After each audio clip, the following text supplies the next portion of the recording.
आपने देखा होगा कई खिलाड़ी प्रैक्टिस मैच में तो बहुत अच्छा खेलते हैं, परंतु असली मैच में कुछ खास परफॉर्म नहीं कर पाते। कई स्टूडेंट पढ़ाई में बहुत अच्छे होते हैं, वो मेहनत भी खूब करते हैं, पर एग्जाम में अच्छा नहीं कर पाते। आखिर उनके साथ क्या होता है? वो मेहनत तो खूब करते हैं, पर अपनी मेहनत को सही समय पर क्यों नहीं दिखा पाते? ये इसलिए होता है क्योंकि उनके अंदर कॉन्फिडेंस की कमी है। ये बात सच है कि सफलता मेहनत पर निर्भर है। बिना मेहनत के सफलता नहीं मिलती, परंतु उससे भी ज़्यादा ये इम्पोर्टेंट है कि आपको सफलता के ऊपर कितना विश्वास है, आपके अंदर कितना कॉन्फिडेंस है कि आप ये कर सकते हैं।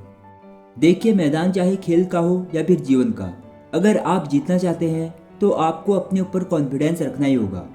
आज की वीडियो में आप सीखेंगे कि किस तरह आप अपने अंदर सेल्फ कॉन्फिडेंस के लेवल को हाई कर सकते हैं, कैसे हम सिर्फ कॉन्फिडेंस से चीज़ों को आसान कर सकते हैं। तो चलिए शुरू करते हैं वीडियो को और जानते हैं उन पॉइंट को जो आपको अंदर से मजबूत बनाते हैं और आपके कॉन्फिडेंस को बूस्ट करते हैं। सबसे पहले आप अपने डर का सामना कीजिए। बहुत सारे लोग कुछ करने से पहले ही हार मान लेते हैं। वो चीज़ों को सोच सोच के इतना मुश्किल बना देते हैं कि फिर वो कोई काम को शुरू ही नहीं कर पाते हैं और अपना पूरा जीवन सहमते हुए डरते हुए गुजार देते हैं। देखिए, चीज़ें आपके लिए मुश्किल तब तक होती है जब तक कि आप उसकी शुरुआत नहीं करते।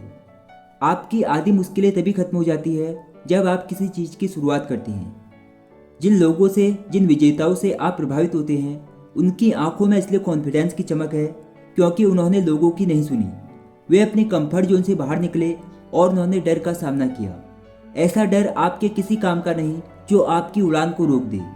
हमारे दिमाग में चलने वाले ऐसे विचार जो हमें डराते रहते हैं, लेकिन वो कभी भी पूरी तरह से सही नहीं होते। हमारे 90% डर हमारे खुद के बनाए होते हैं। इन मामलों में हम बिना बात के डरते रहते हैं, लेकिन हमें असल में डरने की ज़रूरत नहीं होती। यकीन मानिए, यदि डर का सामना आपसे हो जाए तो भागना डर को ही होगा, क्योंकि वह इमेजनरी है और आप रियल हैं। इसलिए अब कभी भी आपको किसी बात से डर लगे तो आप उसका सामना करना, इससे पहले कि वो आप पे हावी हो जाए। अगर आपको इंटरव्यू से डर लगता है तो इंटरव्यू को बार बार फेस करें। यदि आपको मंच पर बोलने से डर लगता है तो मंच पर जाए और इसका सामना करें। यदि आपको भीड़ से डर लगता है तो बार बार भीड़ का सामना करें। आपके द्वारा किया गया प्रत्येक नया कार्य आपके जीवन में आने वाले डर की संभावनाओं, पॉसिबिलिटीज और फियर को कम करता जाएगा और आप हर काम को निडर होकर बहुत आसानी से कर पाएंगे। अपनी पर्सनैलिटी को आकर्षक बनाइए। डॉक्टर जो डिस्पेंजा कहते हैं, personality creates your personal reality. कहते हैं कि भेद से ही भीख मिलती है। आपकी पर्सनैलिटी का सीधा संबंध आपके कॉन्फिडेंस से है। आप अपनी भाषा को मीठा और सकारात्मक रखें। अगर आप थोड़ी एक्सरसाइज करें, अपने हेयर स्टाइल को अच्छा रखें, अच्छी ड्रेस पहने, तो आपको देखकर लोग जरूर कहेंगे, अरे यार, ये तो बहुत अच्छा दिखता है। आप अपनी पर्सनैलिटी से भी अपने कॉन्फिडेंस को बढ़ा हुआ महसूस करोगे। Body language. जब भी आप किसी से मिलो तब आपका उस व्यक्ति पर अच्छा प्रभाव पड़ना चाहिए, इसलिए आप अपनी बॉडी लैंग्वेज को सही रखें। बात करते वक्त हैंड मूवमेंट्स का इस्तेमाल करें। आपका चाल डाल सही होना, आपका बॉडी पोस्चर सही होना, ये सभी चीज़ें बॉडी लैंग्वेज में आती है और ये एक ऐसी चीज़ है जिसे देखकर लोग अंदाज़ा लगा लेते हैं कि आप कितने स्मार्ट हो। आज की दुनिया का सच यही है, जो दिखता है वो बिकता है। अगर आपको ड्रेसिंग सेंस की नॉलेज है, मतलब आपको पता है कि आपको कब क्या पहनना है, किस तरह के कपड़े आप पे अच्छे लगते हैं, किन कपड़ों में आप ज़्यादा कंफर्टेबल महसूस करते हैं, अगर ये सारी चीज़ें आपको पता है तो आप लोगों के सामने अपने पहनावे की वजह से स्मार्ट लगोगे। और ये सच भी है कि लोग आपका पहनावा देखकर ही आपको जज करते हैं। अगर आप अपना पहनावा सही नहीं रखोगे तो ऐसे में आप अंदर से कितने भी स्मार्ट हो, लेकिन बाहर से लोग आपको एवरेज ही समझेंगे। अपने आप को खुश रखें और अपने सपनों के लिए जीना शुरू करिए। हम में से अधिकतर लोग किसी और को खुश करने के लिए जीते हैं। अगर कोई कपड़ा भी खरीदा तो ये सोचकर कि सामने वाला अप्रिशिएट करेगा या नहीं। इसी तरह हमारा घर, जॉब, सब कुछ सिर्फ दूसरों की सलाह से आता है और इस प्रोसेस में हम अपने दिल की बात की कदर करना भूल जाते हैं। परंतु जब तक आप अपने सपनों और खुशी के लिए नहीं जियोगे, ये ब्रह्मांड आपको सहयोग नहीं करेगा। याद रखना, दूसरों के लिए तो और लोग भी हैं, परंतु आपके लक्ष्य के लिए सिर्फ आप हो। आज से आप सतर्क रहे। जैसे ही दिखे कि आप नेगेटिव सोच रहे हो, तुरंत एक गहरी सांस लो और मन ही मन ऐसा बोलो, मैं कुछ भी कर सकता हूँ। ब्रह्मांड की पूरी ऊर्जा मेरे अंदर मौजूद है। मेरा जन्म ही महान कार्यों को करने के लिए हुआ है। थोड़ी देर में आप पाएंगे कि आप ऊर्जा से लेवरेज हो रहे हैं और आपके चेहरे पर एक सेल्फ कॉन्फिडेंस जाग उठेगा। अपने काम पर मेहनत करिए।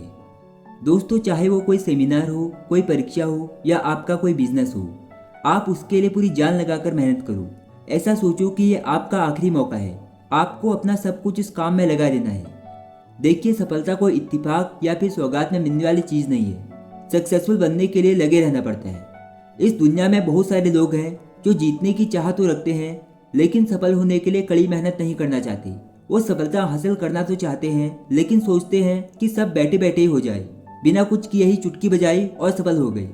कई लोग तो ऐसे भी हैं जो किसी न किसी शॉर्टकट का इंतजार कर रहे होते हैं, लेकिन अगर बस सोचते रहने से या फिर हाथ पर हाथ धरे बैठे रहने से हम सफल हो जाते तो दुनिया इतनी तेजी से नहीं बदल रही होती। हेनरी फोर्ड अपने काम के दौरान बहुत बार विफल हुए, लेकिन उन्होंने कभी हार नहीं मानी। वे तब तक लगे रहे जब तक कि उन्होंने सफलता हासिल नहीं कर ली। उन्होंने एक बात कही थी, आप जितनी कड़ी मेहनत करेंगे, भाग्य आप पर उतना ही मेहरबान होते जाएगा। बस आपको अपनी मेहनत के स्तर को बढ़ाते जाना है। सफलता पाने के लिए दिन रात एक कर दीजिए। जब तक आप मैदान पर डटे हैं, पूरे जोश के साथ खड़े हैं और निडर होकर आगे बढ़ रहे हैं, तब तक आपको कोई भी ताकत अपनी मंजिल तक पहुंचने से नहीं रोक सकती। अपने स्किल्स और अपनी क्षमताओं को बढ़ाएं। अंग्रेजी में एक कहावत है, if you want to add value you must be valuable yourself. खुद से यह सवाल बार बार करिए कि मैं खुद को वैल्यूएबल बनाने के लिए और क्या कर सकता हूँ। किस नई किताब को पढ़कर, किस अच्छी वीडियो को देखकर, किस ब्लॉग पोस्ट को पढ़कर, किस नई तकनीक को सीखकर मैं अपने स्किल्स को इम्प्रूव कर सकता हूँ। अपने स्किल्स के लिए खूब प्रैक्टिस कीजिए। ध्यान रहे कि खुद को इतना काबिल बनाना है कि लोग आपको आपके पास ढूंढते हुए चले आए। आपको अपना हक मांगना नहीं है, बल्कि कमाना है। दोस्तों, सबसे पहले आप ये समझे, आप एक आत्मा हो, ना कि एक शरीर, और आपके अंदर अनंत शक्ति छुपी हुई है। जब आप ध्यान करते हैं या मेडिटेशन करते हैं तो आप अपने आत्मा के वास्तविक स्वरूप से मिलते हो और जानते हो कि इस धरती पर मेरा जन्म किस उद्देश्य से हुआ है। ध्यान के माध्यम से ही हम अपने अंदर छुपी समस्त शक्तियों से जुड़ जाते हैं और इससे आपकी शक्ति, ऊर्जा और सेल्फ कॉन्फिडेंस बहुत ही मजबूत होता है। तो आज के लिए बस इतना ही। वीडियो अच्छी लगी तो चैनल को सब्सक्राइब जरूर करना। इन सारी टिप्स में आपको सबसे अच्छा पॉइंट कौन सा लगा वो कमेंट बॉक्स में ज़रूर लिखिए। अगर आप कुछ पूछना चाहते हैं तो वो भी पूछ सकते हैं। Wish you all the very best. मिलते हैं आपसे नेक्स्ट वीडियो में।